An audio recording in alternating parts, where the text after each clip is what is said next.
Hi friends, welcome to Varsha Sadhana rocks. இன்றைக்கி நம்ம Oreo sushi பண்ண போகிறோம். என்னோட பிரதரோட நாங்கள் சேர்ந்து பண்ண போகிறோம். அதுக்கு தேவையான இன்க்ரீடியன்ட் வந்து ஃபஸ்ட்டு நம்ம வந்து ஓரியோவை வந்து க்ரீம் வந்து தனியாக எடுத்து வச்சு மில்க் போட்டு நல்லா மிக்ஸ் பண்ணிக்கணும். நெக்ஸ்ட்டு ஓரியோ அந்த பிஸ்கெட்டை வந்து நல்லா அரைச்சிட்டு அதே பால் ஊற்றி அதே மாதிரி மாவு மாதிரி பிசைஞ்சிக்கணும். இந்த மாதிரி நம்ம இப்போ பண்ண போகிறோம்.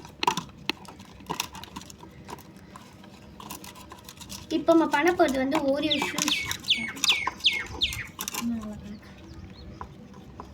ஃபஸ்ட்டு நம்ம இது ஓரியோ வந்து நல்லா மாவு மாதிரி பால் ஊற்றி கொஞ்சம் நல்லா கலக்கிக்கணும்.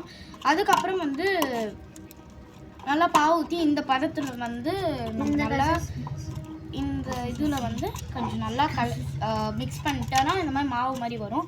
அதை வந்து நம்ம கொஞ்சம் கொஞ்சமாக ஸ்கொயராக வந்து வச்சு அதை இதை ஆட் பண்ணணும். அவ்வளோதான். இப்போ நம்ம வந்து மாவு ரெடி. இது கொஞ்சம் நேரம் வச்சிடலாம். இந்த இதில் வரும்போது தான் நம்ம நிறுத்தணும். அது வரைக்கும் மிக்ஸ் பண்ணிகிட்டே இருக்கணும் நம்ம க்ரீமை. பால் வந்து பார்த்திங்கன்னா 3 கிளாஸ் போட்டு நல்லா மிக்ஸ் பண்ணிக்கோங்க. பால் வந்து கொஞ்சம் பிசைஞ்சு கொஞ்சம் கொஞ்சமாக ஆட் பண்ணி பிசைங்க. இல்லைன்னா வந்து ரொம்ப தண்ணியாக வந்துச்சுன்னா நம்மளால் பண்ண முடியாது.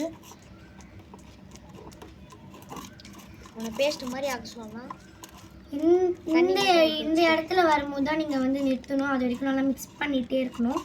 ஏன்னா நம்ம வந்து இந்த ஓரியோ ஃபஸ்ட்டு நம்ம ஸ்கொயர் ஷேப்பில் கட் பண்ணி அதுக்குள்ளே வச்சு ரொட்டேட் பண்ணுறதுக்காக இந்த மாதிரி இதில் தான் வரும். ஓகே,